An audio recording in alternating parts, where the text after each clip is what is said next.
Hey, Sharlto, how are you? I'm good, mate. How are you doing? I watched the movie for the first time last night, so on today's press, I actually know that we have a good movie, which is always a different feeling when you're doing interviews. Oh, for sure. I watched it about a week ago on my own with the studio rep in a nice little private cinema, and yeah, on your own was great, just with everything going on. How Eh, was it? Did you watch it with a crowd?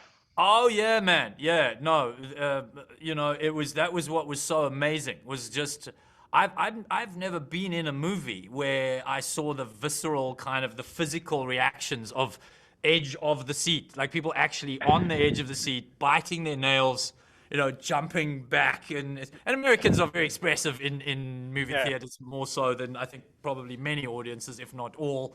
But it was quite something.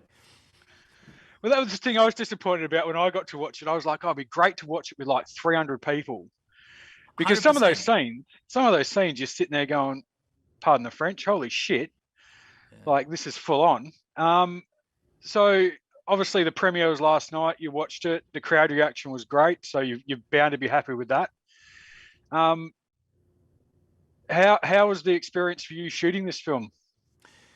It was amazing. It was a very personal movie to me because of the poaching theme, which is very big, obviously, in South Africa and Africa generally. I'm a real lover of wildlife and nature. So to be able to play a South African character too in a Hollywood movie, which we don't get too many chances to do, Yeah, so I'm always looking for chances to do that, and then to shoot on a, nature reserve where you'd be paying thousands of dollars a night to actually go and go on safari there, and then they paying you. It's crazy. I mean, every night we would sit under the stars at the campfire, and they would serve us like they would if you were on a safari. It was ridiculous. It was amazing. well, that was the one thing I loved about the film was like the landscapes, and it was Mm. beautiful vistas and all the wildlife. And so part of me is like, wow, I'm so jealous you get to shoot in this location. But then part of me was freaked out at the same time because we've all seen those viral videos of the lions going up and jumping on the back of like those people carriers. So Yeah, how it was was it? How all was that for you? well. It was so all the lions are CGI, but off camera, it was profound. Like I was riding my mountain bike through this reserve, which the owners let me do by myself, and it was kind of a little bit of sort of like trying to get into the character as well. And I was literally charged down by a black rhino one day. Like I just came around a corner and it was already sprinting at me and was coming to T-bone me from the side. It was Wow. crazy. It was one of the most crazy experiences of my life. And I thought I was going to try and throw the bike at the rhino and jump off in time because it was that fast that it was already coming at me.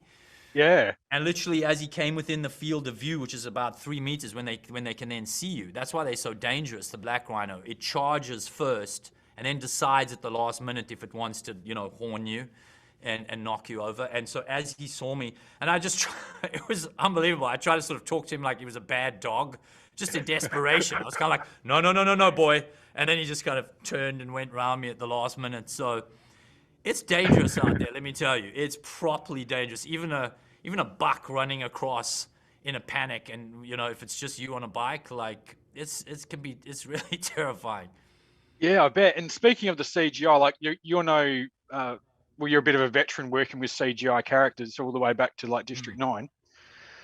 But working with this, like for instance, the sequence where you go up to the Pride the first yeah, time, yeah. like you literally look like one of those guys from those videos that goes and visits his animals 20 years later. How Yeah. hard was that sequence for you to sort of move around? It's just, I mean, that specific sequence is a 7 minute take on Steadicam. There's no cuts, there's no cheats. It's brutally difficult for the visual effects guys because you've committed to moves. We didn't get very specific about how I was wrestling with the lions. We're using, stuntmen with lion heads and paws, Yeah. and we playing around doing that. And once you committed, you committed. It's like there was no coverage, there was no way to cut out of it. The visual effects guys are just, visual effects is just coming on in leaps and bounds, and it's still blows my mind watching that sequence when I see how I'm touching them and how just crazily real they made it. Well, you wouldn't know watching the film that they were all CGI. You would think Right. bits and pieces might be and all Yeah. that, but it's really well done. You also, like, obviously you worked with Idris Elba and I think Ayana, I can't pronounce her name, and Ayana, Leah. yeah. Ayana. Did you get much time to bond or hang out with each other before you were filming to like get to know each other? Not too much time before, but you know, there's just a cast, the main cast of 4 people, so you're always spending time. You're just always around each other, and we just had a natural chemistry. They cast the movie really well. I think a lot of that's actually on the casting. I guess if you got a really good director, they meet people and they kind of get a sense of like, hey, these guys could work together, and usually that happens. I find usually when they cast me against people, I'm like, wow, I have a real chemistry with this person, just naturally, you know. So when, okay, now I'm not going to try and give away any spoilers here, but when the script came your way and you're flicking through reading it and you're like, yeah, this looks pretty good, and then you get to the scene with the lighter, and that's the only non-spoiler thing I'm going to say. You know the one I'm talking about. Yeah. Was that when you went, yeah, that's pretty good? was that when you chose to do the film? Because when that sequence popped up, I was like, I would have signed on the dotted line the minute I read that scene in the script. It was definitely a factor, let's say that. Yeah. It's bloody great. I love that. So when you're choosing films, is there anything you look for, or is there a role you haven't played yet that you would like to? You know, I've gotten to the point now, like probably the next 2 years, I'm going to be working on my own film that I'm writing, directing, and starring in. So I've kind of got to a point where, because I think honestly I'm probably more of a writer director than I am an actor, actually, if I go back to my my career path. So at this point, no, like I'm not specifically chasing after any particular type of thing. I do look for chances to just do different roles, you know, change up my appearance, I've tended to go for obviously action, sci-fi stuff. More, this is my first thriller, and you bagged it out of the park with this one. Yeah, like as you said, I was on the edge of my seat watching it. So you definitely did the right job there. But what do you like to watch in your free time? Do you like binge anything, or do you like try and stay away from that? I don't get that much time to watch stuff as much time as I would like.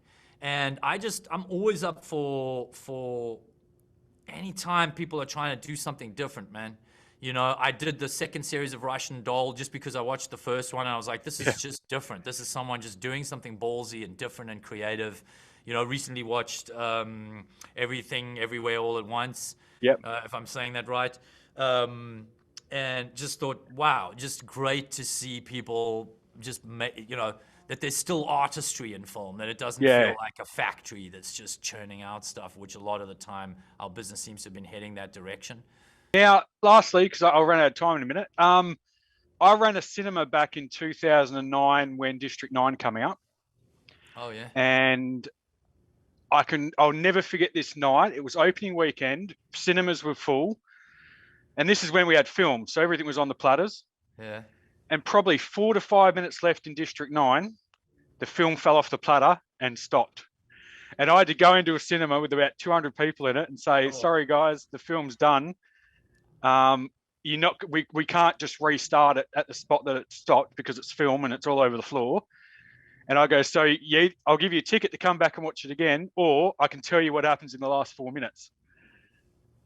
And so they all said, tell us. And so I had to tell them the last 4 minutes of District 9.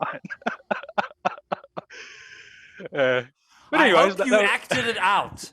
I hope you did it, put some effort into the accent. I hope that you did it justice. That's all I can say. What an amazing story. That's incredible. I'll never forget that night. It was crazy. But yeah, thanks very much for talking to me. Loved Beast. I hope it goes really well at the movies. And yeah, I'd look forward to see what you do next. Thanks, mate. I hope you don't have to tell the end of this one to anybody. Cheers. Thanks, mate. Cheers.